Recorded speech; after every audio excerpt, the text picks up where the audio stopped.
पत्रकारांच्या समस्या व अडचणी सोडवण्यासाठी निश्चितपणे शासन दरबारी प्रयत्न करणार आमदार शशिकांत शिंदे। राष्ट्रवादी काँग्रेस पक्षातर्फे पत्रकार दिन कार्यक्रम। आमदार शशिकांत शिंदे यांच्या हस्ते अनेक पत्रकारांचा केला गौरव। पत्रकार हा समाजमनाचा आरसा असून सर्वसामान्यांचे प्रश्न सोडविणारा महत्त्वपूर्ण घटक आहे।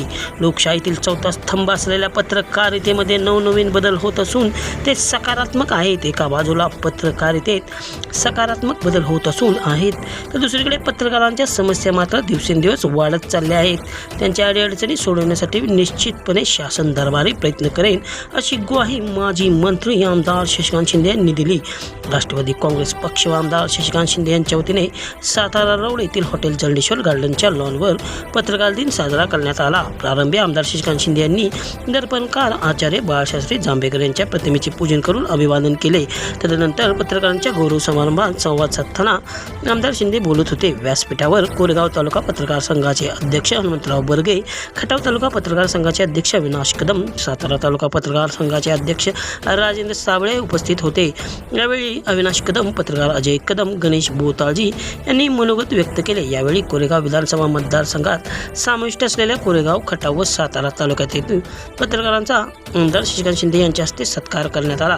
कार्यक्रमाच्या यशस्वीतेसाठी परिश्रम घेतलेल्या नरसिंग दिसले व आबा कासकर यांच्यासह मान्यवरांचा आमदार शशिकांत शिंदे यांच्या हस्ते सत्कार करण्यात आला।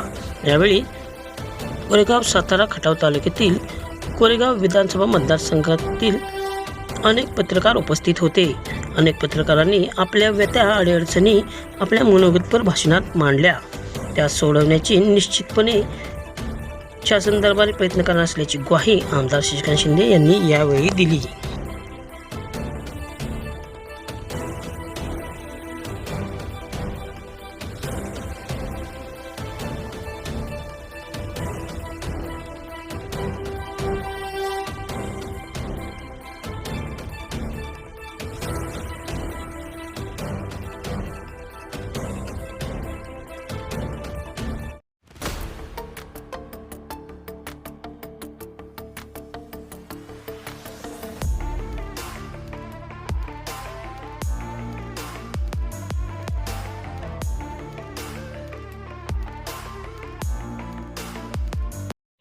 सुस्वागतम।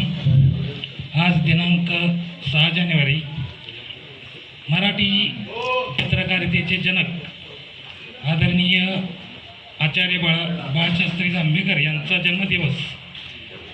त्यांनी 6 जानेवारी या रोजी दर्पण हे पहिले नियतकालिक सुरू केले। त्यांचे स्मरण म्हणून आपण हा मराठी पत्रकार दिन साजरा करतो। सर्वप्रथम मी आचार्य बाळशास्त्री जांभेकर यांना वंदन करतो। आजच्या या पत्रकार सन्मान सोहळ्यासाठी व्यासपीठावर उपस्थित असलेले महाराष्ट्र राज्याचे माजी जलसंपदा मंत्री, सातारा जिल्ह्याचे माजी पालकमंत्री आमदार आदरणीय शिंदेसाहेब, तसेच कोरेगाव तालुक्याच्या पत्रकार संघाचे अध्यक्ष, सातारा पत्रकार संघाचे अध्यक्ष आणि खटाव तालुका पत्रकार संघाचे अध्यक्ष व्यासपीठावर उपस्थित आहेत। यांच्यासह आपण सर्वजण सन्माननीय पत्रकार बंधू आज आपण या सन्मान सोहळ्यासाठी उपस्थित आहात। आपणा सर्वांचं या ठिकाणी खूप खूप स्वागत। आज हा आपण पत्रकारांचा सन्मानाचा सोहळा या ठिकाणी आयोजित केलेला आहे। याच्या पाठीमागची संकल्पना थोडक्यात सांगतो।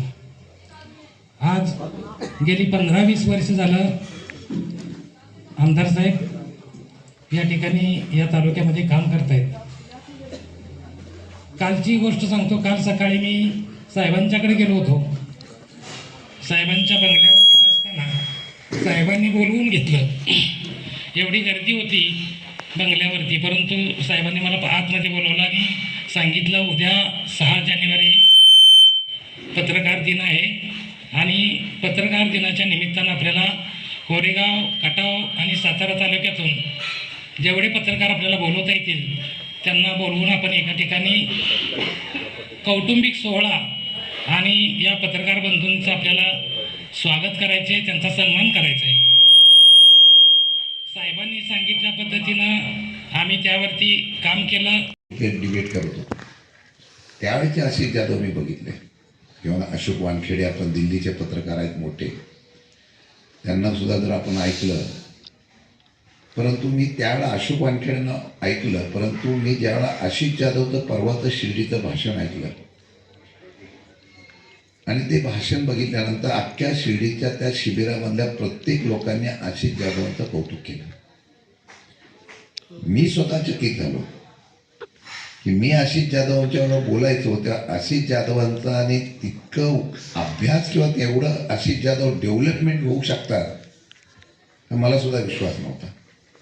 पण त्यांनी ज्या पद्धतीने मांडणी केली ती मांडणी बघितल्यानंतर मला अभिमान वाटला की एखादा अँकर असेल, संपादक असेल किंवा पत्रकार असेल, त्यांना संधी मिळाली की तो कुठल्या कुठे काय करू शकतो याची प्रचिती मला त्या ठिकाणी पाहायला मिळाली. हनुमंतराव भरतराव इथं आहेत आणि जे आपण मातब्बर मंडळी आहे. सांगण्याचा उद्देश एवढाच होता की हल्ली बघा बरेच लोक चॅनेलवर पहिले प्रमुख म्हणून बोलायचे, त्यावेळेला केसरीने स्वातंत्र्याच्या लढ्यासाठी लोकमान्य टिळकांनी सुरुवात केली. आता सुद्धा स्वातंत्र्याची लढाई आहे.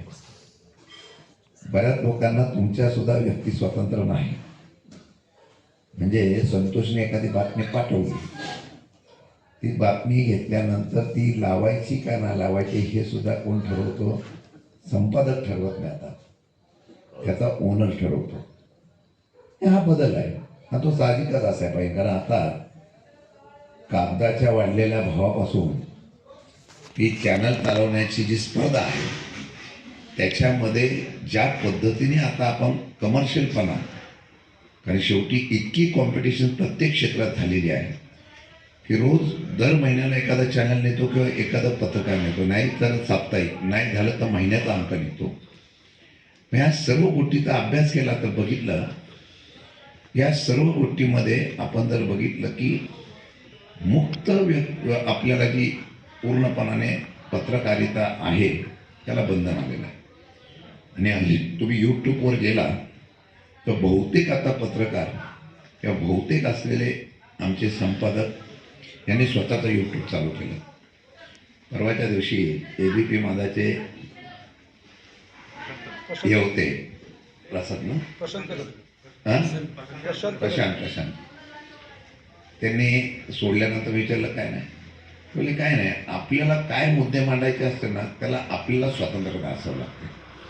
त्यांनी स्वतःचं यूट्यूब चॅनल चालू केलं आणि मला कुठं सांगत नाही, जेवढ्यांनी आता यूट्यूब चॅनल चालू केलं त्यांच्या लाईक एवढ्या मोठ्या असतात, इतक्या मोठ्या असतात की आता काही लोक, आम्ही राजकारणी मंडळी त्यांना फोन करतो, म्हणजे बोल व्हिडिओ असेल किंवा ते मुंबईत किंवा असे बरेच आहेत, स्वतः फोन करतात, आमची मुलाखत कधी घेता. म्हणजे त्यांना कळून आलेलं आहे की त्यांच्या लाईक किती आहेत ते. आणि ह्या सर्व गोष्टीचा विषय एवढ्यासाठी मांडला मी की मुक्त हस्ते असलेली पत्रकारिता त्याला फार वेटेज असतं. आणि ते वेटेज एवढं असतं की त्या असलेल्या संपादकाची किंवा त्या असलेल्या व्यक्तीची किंवा त्या असलेल्या वर्तमानपत्राची किंवा त्या असलेल्या चॅनलची आपोआप किंमत 100 माणसामध्ये सुद्धा ती व्यक्ती आली की आपोआप तो राज्यकर्ता असो, पोलीस अधिकारी असो किंवा प्रशासनाचा अधिकारी असो, कोच असो, तो त्याला आदर देत असतो. सांगण्याचं मतदार क्षेत्र कुठलंही असो, मिळालेल्या संधीला आपल्या बुद्धिमत्तेतून आपण जर त्या ठिकाणी चांगचार करून दाखवले तर 100% तेवढं वजन हे मिळत असतं. मला वाटतं की आज खऱ्या अर्थाने जांभेकरांची जन्मजयंती साजरी करत असताना, जयंती साजरी करत असताना, या सध्याच्या युगामध्ये सर्व ठिकाणी स्पर्धा चालू असताना तुमच्यासारख्या सर्वांचं या असलेल्या या देशाच्या, या राज्याच्या, या जिल्ह्याच्या अनेक प्रश्नावर या ठिकाणी जागरूकता आणि तुमचा आवाज हा तेवढा उठला पाहिजे. आणि माझी अपेक्षा आहे की निदान कोरेगावच्या या आज असलेल्या कोरेगाव सातारा खटावच्या सर्व पत्रकारांना मानाचा फेटा घालत असताना तो देशाच्या उत्कृष्ट पत्रकारिता म्हणून एखादा मानाचा फेटा त्याला मिळावा एवढी त्या ठिकाणी अपेक्षा माझ्यासारख्या कार्यकर्त्याची आहे. म्हणून दिसले सर आम्ही सगळ्यांनी ठरवलं की आज आपला सर्वांचा सन्मान करायचा आणि एक सुरुवात करूया. मी खरंच सांगतो की जिल्ह्याचे सुद्धा अनेक प्रश्न असतात. सामुदायिकपणाने त्या प्रश्नाला जर आपण आवाज उठवला तर कधी कधी आता विरोधी पक्षाचा आवाज ऐकला जातो का ना हा शंकाच आहे. पण सामुदायिक तुमचा प्रश्नाचा आता मेडिकल कॉलेज एक उदाहरण सांगतो. 125 का 170 कोटी येणं बाकी आहे. 170 कोटी येणं बाकी आहे म्हणजे तेवढंच काम दिले होते. हा सामुदायिक मला वाटतं काही वर्तमानपत्राने ते दिलेलं होतं एवढे पैसे. आणि मला वाटतं चंद्रकांत दादा परवा आले तर तुम्ही सगळ्यांनी विचारलं का रे बाबा मेडिकल कॉलेजला पैसे का नाही. मी त्याच्यामध्ये अजून मला डिटेल करतो. त्याच्यात मी माहिती घेतली. मी थोडासा अभ्यासू आहे. मी माहिती घेतल्यानंतर मला कळली की त्या माहितीमध्ये बाकी असं कळलं मला की इतर ठिकाणी पैसे दिलेले आहेत फक्त सातारा जिल्ह्यामध्ये दिले नाही. मग हे जे आहे हे वर्मावर बोट ठेवलं गेलं. आणि मी अधिवेशनात विचारलं अजितदादांना सुद्धा चिठ्ठी पाठवली. बोललो की असंच आहे. मला बोलले की देतो मला मान हलवून सांगितली देतो. आता हा विषय जो आहे हा डेव्हलपमेंटचा विषय आहे. आम्ही किती आवाज उठवला त्याच्यापेक्षा सामुदायिक तुम्ही लोकांनी आवाज उठवून तो जर उठवला तर राज्यकर्त्याला त्याचा विचार करावा लागतो. मी पालकमंत्री होतो तेव्हा मला वाटतं की मी सगळ्यांना बसायला देतो. आता हल्ली ते व्यक्ती स्वतंत्र सुद्धा बंद झाली. त्याला कारण एकच आहे की तुमचा असलेली भीती ही आमच्या राज्यकर्त्यामध्ये आहे. आणि ही भीती जोपर्यंत आहे ती कायम राहिली तरच तुमच्या असलेल्या या वजनाचा सामान्य लोकांना फायदा होऊ शकतो. आणि कधीतरी हल्ली आता आमचा आवाज किती ऐकतील कोणाला माहीत नाही. मी काल होतो तर मला बरेच नबे बोलले की तुम्ही कधी इकडे येत आहे कधी इकडे येत आहे कधी इकडे येत आहे. म्हणलं अजून काय होतात अजून आपल्यामध्ये हे तर मिळलेलं नाही. तोपर्यंत लढायचा.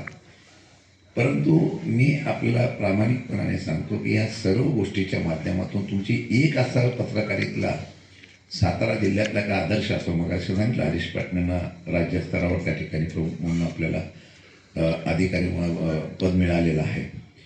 पण मी या आपल्या सर्वांच्या माध्यमातून हा विषय तुम्ही जिल्ह्याच्या स्तरावर घ्यावा की सातारा जिल्ह्यातले काही प्रश्न जे असतील आता तुम्हाला माहीत नाही परंतु अशी कधीतरी संवाद कधीतरी व्हायला पाहिजे.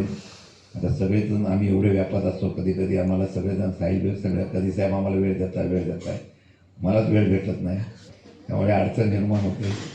पण मी फॅक्ट सांगतो काही विषय असे असतात ना की त्याच्यावर वैचारिक देवाणघेवाण होणं गरजेचं आहे. मी कधी कधी काही लोकांना फोन करून सांगतो अरे बाबांना तुम्ही हा बातमी लावता येते का बघा. आता काही ठिकाणी आता पाण्याचा विषय आला. आता मराठवाड्याला कोयनेमधलं किंवा कोकणामध्ये पाणी द्यायचं ठरतं आहे. शिल्लक राहिलेलं पाणी. आता याच्यावर बरीच चर्चा करता येईल. म्हणजे संतोषराव आहे त्याचा अविश्वास आहे. आम्ही हे गटापासून बरेच लोक बोलायचो. पण सातारा जिल्ह्यातले अनेक तालुके असे आहेत या तालुक्यामध्ये आजही पाण्याची बोंबाबोंब आहे. पण त्याचा आरक्षणामध्ये विचारच झाला नाही. आणि आम्ही कोणी दुर्दैवाने राजकारण करणे कोणी त्याच्यावर लक्ष दिलेलं नाही. आणि तिसरा मुद्दा आता काल मी सांगितलं असे निर्णय काय की घ्यायचे जाते सगळे अधिकार महाराष्ट्र शासन मंत्री आपल्या स्तरावर घेतो. गेल्या काही महिन्यापासून मला वाटतं काही लोकांना फोन करून सांगितलं होतं हे जे ठाण्याला कलव्याला वगैरे प्राथमिक आरोग्य केंद्र आणि मोठ्या सिव्हिल हॉस्पिटलमध्ये मरणाची मृत्यूची संख्या वाढली होती. मी बोललो सिव्हिलला जाऊन एकदा ऑपरेशन करा. मी सहज एकदा गेलो मला राहवलं नाही. मला डॉक्टरांनी काही नर्सेसने बाजूला घेऊन सांगितलं साहेब जिथं ICU बेड आहेत त्याच्यापेक्षा तिप्पट पेशंट आल्यावर आम्ही कशी सेवा करायची. शॉर्टेज आहे. हे आवाज उठवण्याचं काम तुमचं आहे. हे गरिबांसाठी आहे. आता औषधं मिळत नाही. ते गेल्या 6 महिन्यापासून ओरडतोय आपण. पण सरकारने काय केलं हाफकिन बंद केल्याने सगळा अधिकार सरकारने आपल्यावरती घेतला. त्यात काय त्यांचा हेतू चांगला असेल किंवा वाईट असेल. परंतु घेतल्यानंतर त्याच्यावर काही घटना घडल्यानंतर परत त्यांनी तो जिल्ह्याला दिला. आता तुम्हीच खरेदी करा. पहिलं राज्य करत होतं, पण संतोषजी त्यात अजून एक मेक मारली. काल मी तो विषय घेतला की तुम्ही कुठलं औषध घ्यायचं त्याची परमिशन घ्यायची. म्हणजे ह्या गरिबांच्या ज्या गोष्टी आहेत ना, म्हणजे हल्ली सर्पदंशाची सुद्धा जर आपल्याला कुठल्याही रुग्णालयामध्ये गरिबांसाठी सर्पदंशाचं औषध मिळत नसते, हे फार मोठं आहे. आणि हे ताकद आहे तुमची, जो उद्देश आपण आहे ही ताकद आहे. काही विषय असे असतात की त्याला आम्ही बोलून होत नसतं, पण काही विषय असतात की तुम्ही बोललं की त्याचा इफेक्ट होऊ शकतो. आणि ते तेवढी धाक आणि तेवढं वजन आजही तुमचं सर्व देशामध्ये जगपातळीवर आहे. म्हणून लोकशाही जिवंत आहे असं माझं मत आहे. म्हणून माझी अपेक्षा आहे की अशा पद्धतीचं काम भविष्य काळामध्ये आपण करण्याच्या संदर्भातली आपण त्या ठिकाणी करावं. मागच्या वेळा हा कायदा करताना आम्ही फार मोठ्या प्रमाणामध्ये सभागृहात सगळ्यांनी भूमिका घेतली. काही लोकांनी वेगळी भूमिका घेतली. काही लोक बोलले मग ते वेगळ्या पद्धतीने होतं, अशी घटना का घडतात, त्याला जबाबदार ते पण आहे, अशी वेगवेगळ्या चर्चा झाल्या. पण शेवटी हा कायदा मंजूर झाला, पण प्रत्यक्षात त्या कायद्याची अंमलबजावणी होत नाही, दुर्दैव आहे. आम्ही तर वेगवेगळं सांगितलं होतं की तुम्ही सुविधा द्या, त्यांना जाताना रीत घेऊन मग गाड्यांची सुविधा द्या, एस टीमध्ये पासेस द्या वगैरे बरेच आम्ही सांगितलं होतं. तुमच्या विमा काढण्याच्या संदर्भातले पुस्तक वगैरे आम्ही दिले होते.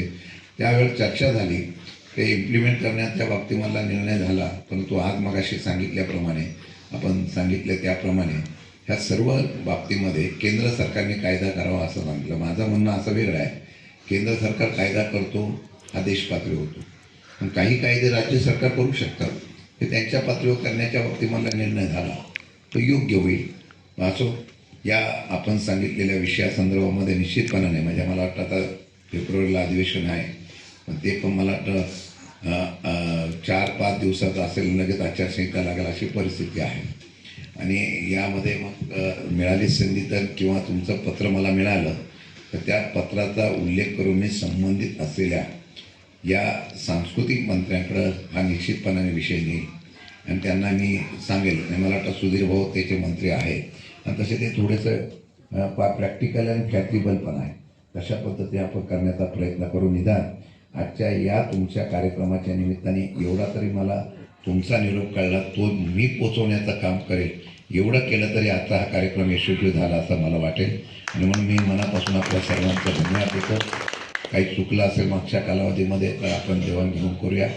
पण एका वेगळ्या क्रांती, एका वेगळ्या बदलाच्या संदर्भातून काही लोक प्रामाणिकपणाने उभे राहतात आणि मला अभिमान आहे. काही गोष्टी चुकीच्या असतात किंवा खऱ्या असतात, या पडताळून त्याला किती महत्त्व द्यायचं याच्या बाबतीमध्ये तुम्ही फार मोठ्या प्रमाणात सहकार्य करताय याचा मला अभिमान आहे. म्हणून मी मुद्दाम त्या दिवशी चर्चा झाल्या सांगितलं की आपण कार्यक्रम घेऊया. उतराई कुठंतरी व्हायची असते.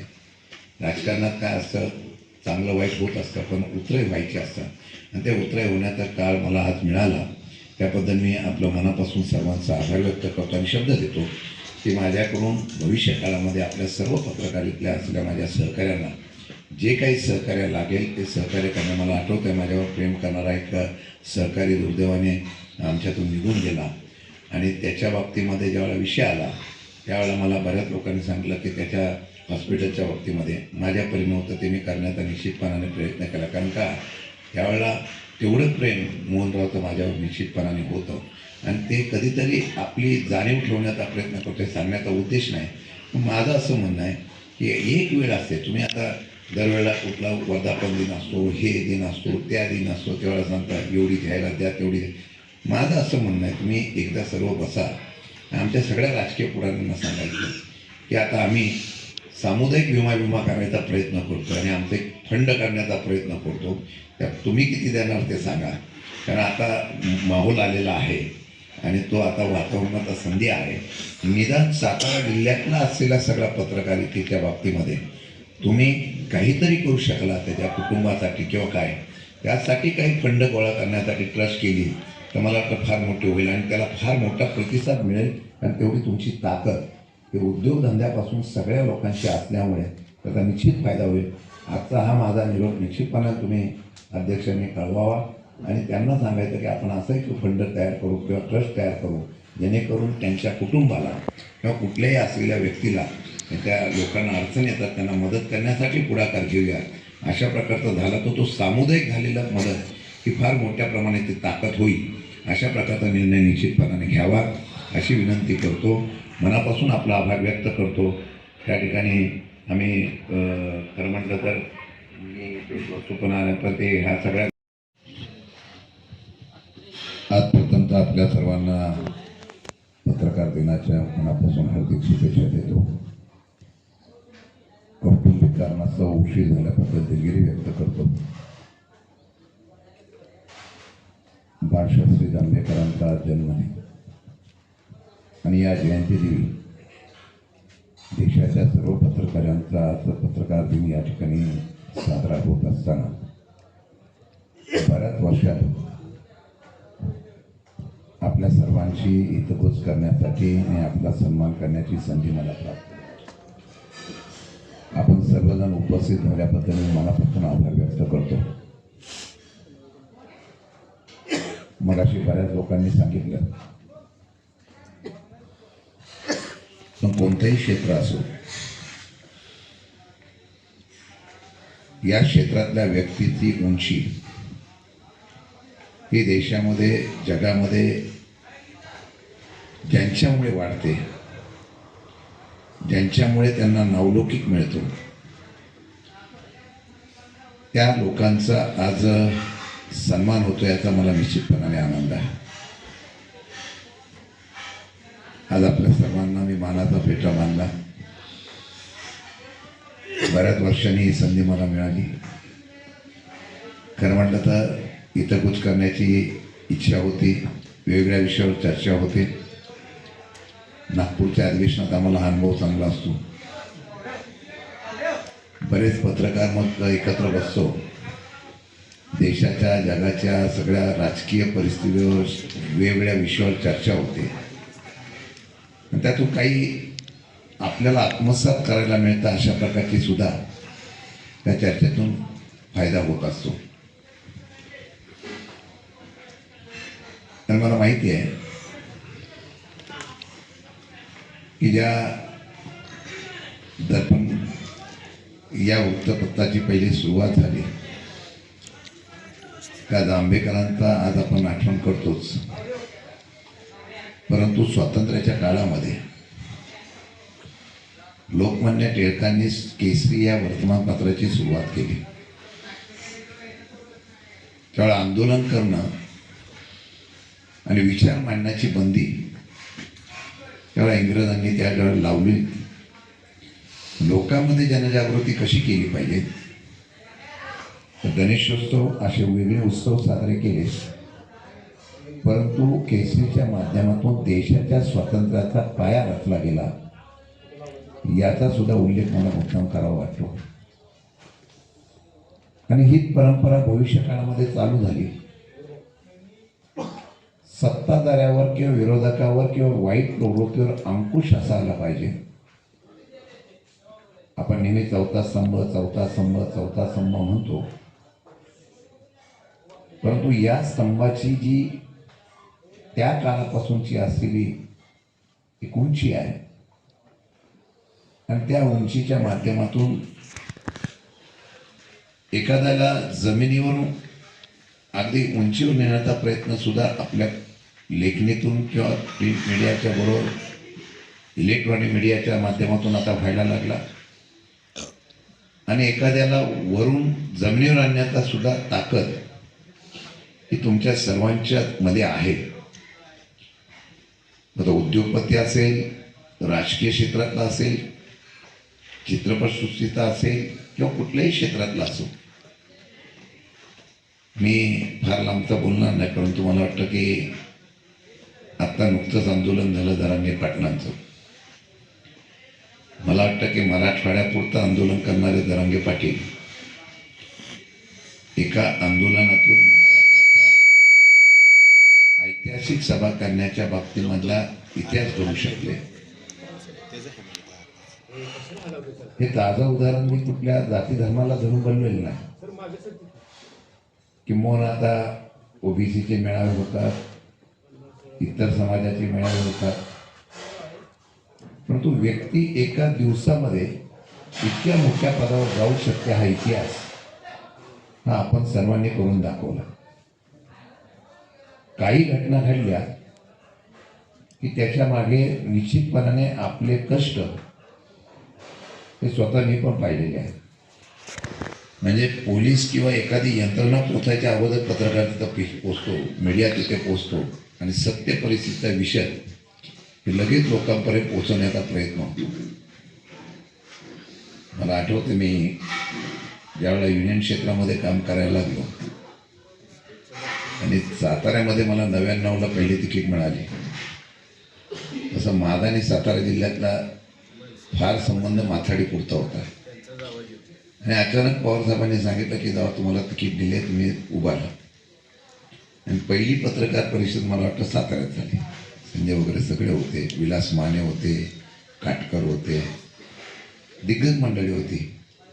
मी नौका होतो आणि त्यावेळेला त्यांनी मला प्रश्न असे विचारले की तुम्हाला आता संधी मिळाली तुम्ही काय काय करणार. अभ्यास नव्हता पण त्यावेळेला पत्रकारांची चारोबाजूची जी फायरिंग मी बघितली, त्या दिवशी पत्रकार परिषद संपली त्या दिवशी ठरवलं की आता पुढच्या वेळेला मी पत्रकार परिषद जाईल तर पूर्ण तयारीनिशी जाईल. आणि तुम्हाला खरं सांगतो टी व्हीवर सुद्धा मी डिबेटवर जाताना अजिबात अभ्यास करत नाही. आणि डिबेटवर गेल्यानंतर मला बरेच लोक विचारतात मग तुम्ही प्रश्न तुम्हाला दिले आले असतात का, मग तुम्ही चर्चा करता का, मग पहिली माहिती घेता का, काय नाही. तुला काय नाही, तुमच्या रोजच्या वाचनामध्ये आणि बघण्यामध्ये बातम्या असल्या, विषय असले की लगेच ते तुमच्या बुद्धिकोशातून काढायचे आणि समोर टाकायचे. हे चातुर्य मी कुठे शिकलो असेल त्या पत्रकारितेच्या असलेल्या पहिल्या प्रेसमुळे शिकलेलो आहे. आणि त्यापासून आजपर्यंत मी डिबेटला कधी हारलो नाही. मी परवाच्या दिवशी शिर्डीच्या अधिवेशनात होतो आणि शिर्डीच्या अधिवेशनामध्ये आशिष जाधवांचा एक हे होतं, विषय दिला होता आशिष जाधवांना. आणि आशिष जाधव तुम्ही सगळेजण ओळखता, पहिले लोकमतला होते. निखिल आज 6 जानेवारी दर्पणकार बाळशास्त्री जांभेकर यांचा स्मृतिदिन पत्रकार दिन म्हणून साजरा केला जातो. आणि या कार्यक्रमासाठी आज आपल्या कोरेगाव मतदारसंघातील आमचे सगळे सहकारी जे पत्रकार इलेक्ट्रॉनिक आणि प्रिंट मीडियाचे आहेत त्या सर्वांचा सन्मान करायचं असं काल साहेबांच्या ऑफिसमधून फोन आला. आम्ही पुसेगावमध्ये होतो, संतोष साळुंके, ऋषिकेश आणि मी. त्यावेळेला आमची अगोदर चर्चा चालली होती की पत्रकारांचा सन्मान ही जी संकल्पना आहे ती संकल्पना इतिहास जमा होती की काय, अशी परिस्थिती आहे. आणि असं आमचं विचारमंथन चालू असतानाच मला वाटते प्रदीपजींचा फोन आला की असा असा उद्या कार्यक्रम आहे आणि आपल्या मतदारसंघातील सर्व पत्रकारांचा साहेबांच्याकडून सन्मान केला जाणार आहे. म्हणून बरं वाटलं, सुखावलं जरा. कारण का तर हा जो पत्रकार दिन आहे त्या दिवशी पत्रकारांचं कौतुक मला वाटते फक्त आजच्या दिवशीच केलं जातं. राहिलेल्या वर्षभरातल्या सगळ्या दिवसामध्ये पत्रकारांना बऱ्यापैकी क्रिटिसाइज केलं जातं. मात्र शिंदे साहेबांच्या बरोबर मला वाटते ज्यावेळेला ते कोरेगाव मतदारसंघात आले सुरुवातीला त्यांनी पवारसाहेबांचा आदेश मानला आणि कोरेगाव मतदारसंघाचं शिवधनुष्य शिवचल्याला ते इथं आले. त्यावेळेला पहिल्या दिवसापासून मी आणि माझे स्वर्गीय मित्र अरुण देशमुख आम्ही दोघं खटाव आणि पुसेगाव भागातला साहेबांचा जो भाग होता मतदारसंघाचा त्या भागात आम्ही रिपोर्टिंग करायला सुरुवात केली होती. आणि मला वाटते पहिल्या दिवसापासून साहेब आपण बरोबर काम केलं. एवढ्या वर्षात साहेबांचा जो सहवास लाभला त्या सहवासातून साहेबांचे जे पत्रकारितेविषयीचे बारकावे आहेत हे मी बऱ्याच वेळा अनुभवलेले आहे. मला वाटते साहेबांच्या बरोबर मंत्रालयात 10 वर्ष आम्ही जात होतो. 1-2 आठवडे गेले की आम्हाला मंत्रालयात जायची संधी मिळायची. त्यावेळेला मी साहेबांचं जवळून काम बघितलं मंत्रालयातलं, तो कामाचा झपाटा बघितला होता आणि त्याच्यावरती मी एक आर्टिकल केलं होतं साहेब. आणि मला वाटतं त्या म्हणजे चांगलं लिहिलं होतं, त्या चांगलं आणि खरं लिहिलं होतं. मला वाटते साहेबांचा एक वाढदिवस होता त्या दिवशी, त्यावेळेला मी ते लिहिलं होतं. तर त्याचे फ्लेक्स करून वाशीत लावण्यात आले होते. आणि त्या बातमीतले जे काही मुद्दे होते ते मुद्दे साहेबांना खूप आवडले होते. आणि सगळ्यात महत्त्वाची गोष्ट की ज्या वेळेला साहेब मंत्री झाले आणि मुंगावला आले, साहेबांची मिरवणूक झाली आणि भरपूर पत्रकार तिथे उपस्थित होते. साहेब जलसंपदा मंत्री झाले आणि आमच्या खटाव भागाची जी महत्त्वाची योजना आहे, पाणी योजना जे कटापूर, साहेबांच्या अखत्यारीत ती योजना गेली आणि पहिल्यांदाच मला साहेबांची मंत्री म्हणून मुलाखत घ्यायची संधी तिथं होमगावमध्ये मिळाली. त्यावेळेलाही साहेबांना कोड्यात टाकणारे बरेचसे प्रश्न विचारले होते. तसं प्लॅनिंग पण आमचं झालं होतं आणि बाकीचे जे पत्रकार आले होते त्यांनी साहेबांना कोड्यात पकडायचा प्रयत्न केला, मात्र सगळ्यातनं साहेब सही सलामत सुटून बाहेर आले. त्यामुळे त्यांचं पत्रकारितेविषयीचं जे ज्ञान आहे ते आत्तापर्यंत मी बऱ्याच वेळा अनुभवलेलं आहे गेल्या 15 वर्षामध्ये. साहेब, आपण आज इथं आम्हाला बोलवलं तर आमचा सन्मान केला. आपण जो सन्मान केला ते एक प्रकारे आम्हाला बूस्टिंग डोस आहे, चार्जिंग आहे. वर्षभर काम करायची आम्हाला उर्मी मिळेल त्यातून. आपण सन्मानासाठी बोलवलं याबद्दल खटाव तालुका पत्रकार संघाच्या वतीनं मी आपले आभार मानतो आणि थांबतो.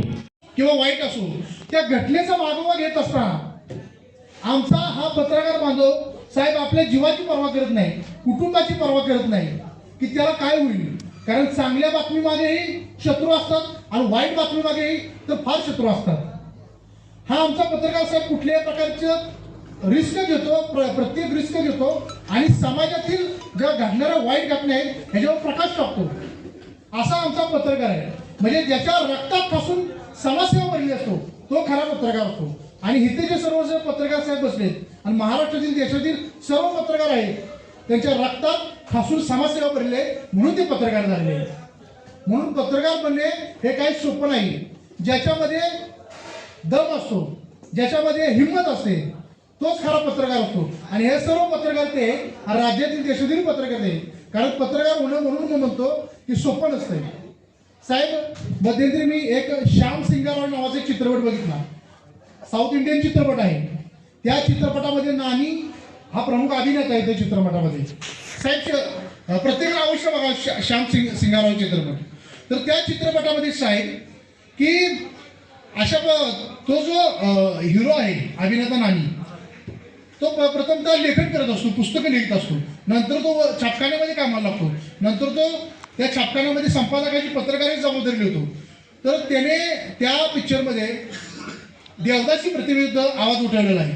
त्याचबरोबर जुन्या चालीरीती परंपरा ह्याच्यावर आवाज उठवलेला आहे. म्हणजे तो पिक्चर बघितल्यानंतर लक्षात येतं की पत्रकारांची ताकद आणि लेखणीची ताकद काय असते ती.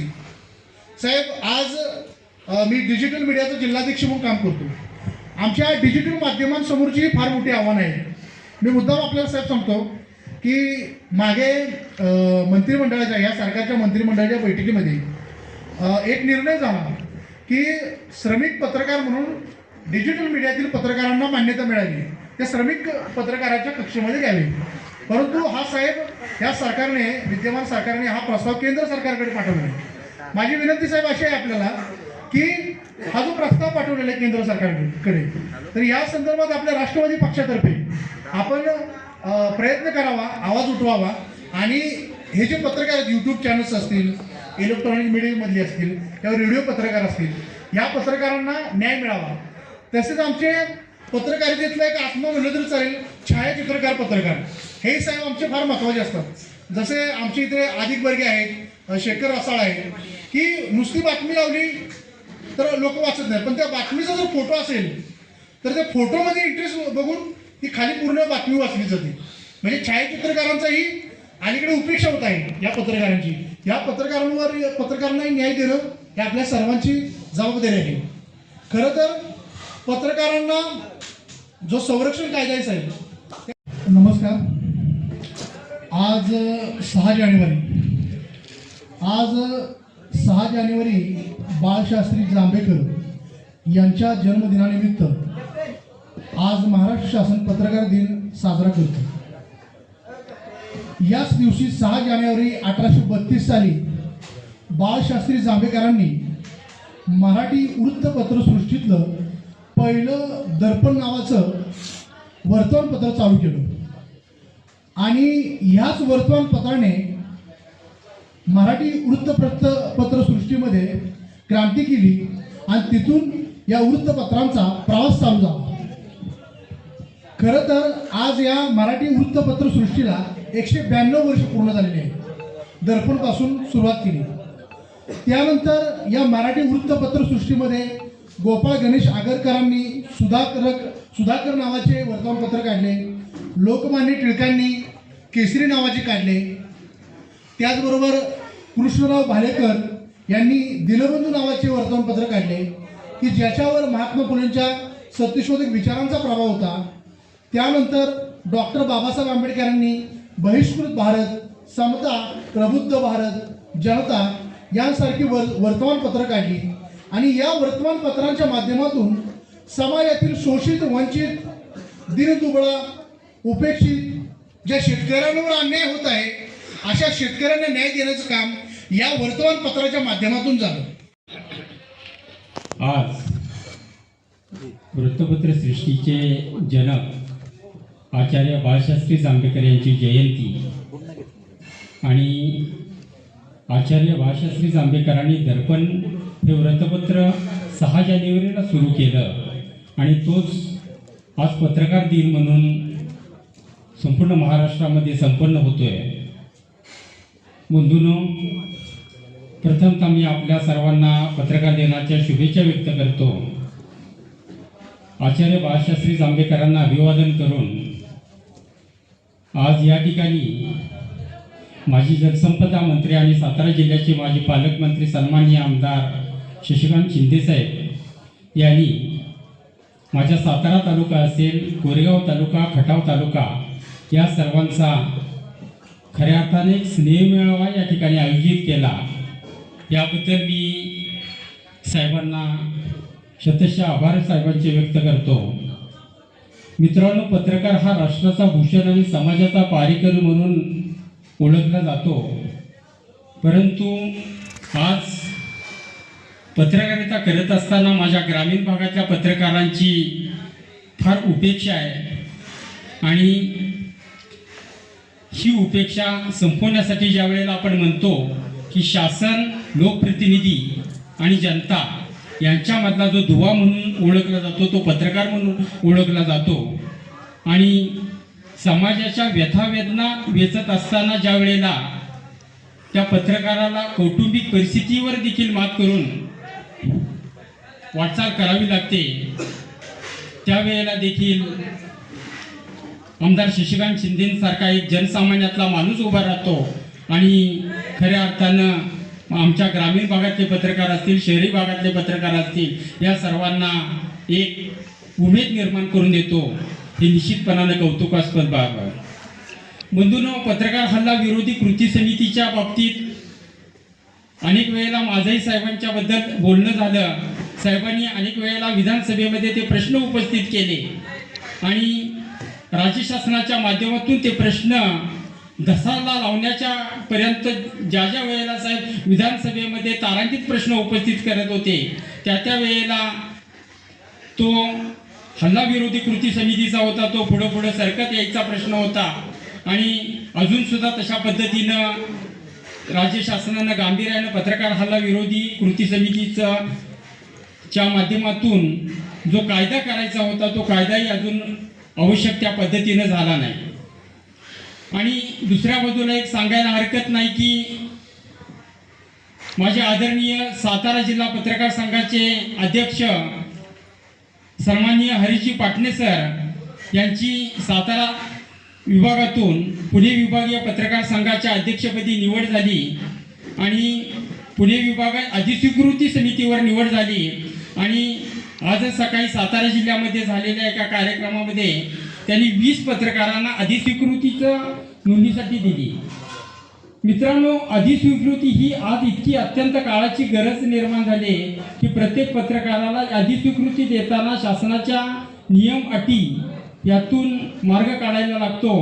म्हणून उद्याच्या काळामध्ये देखील मी आदरणीय साहेबांना विनंती करणार आहे की आपल्या विधानसभेच्या प्रतिनिधित्वाच्या माध्यमातून आमच्या पत्रकारांची अधिस्वीकृतीच्या माध्यमातून जी अडचण आहे, जी जाचक कायदे आहेत, हे जाचक कायदे आपण विधानसभेमध्ये निश्चितपणानं मांडून आमच्या पत्रकारांना आपण निश्चितपणाने एक चांगल्या प्रकारची ताकद द्यावी की उतरत्या वयामध्ये अनेक पत्रकारांची फार मोठी उपेक्षा होते आणि त्यावेळेला अधिस्वीकृती असेल किंवा शासनाच्या काही योजना असतील त्याचा निश्चितपणानं लाभ व्हावा ही देखील आज बाळशास्त्री जांभेकरांच्या जयंतीदिनी निश्चितपणानं आपण एक संकल्प करणं गरजेचं आहे. आणि मी पुन्हा एकदा सांगेन की साहेबांनी खऱ्या अर्थानं हा सातारा, कोरेगाव आणि खटाव या तिन्ही तालुक्याचा एक मिलाप घालून दिला आणि आमचे मित्र अविनाशनी सांगितल्याप्रमाणे खऱ्या अर्थानं आमच्यामध्ये पुढील वर्षाची एक चांगली उमेद निर्माण करून दिली.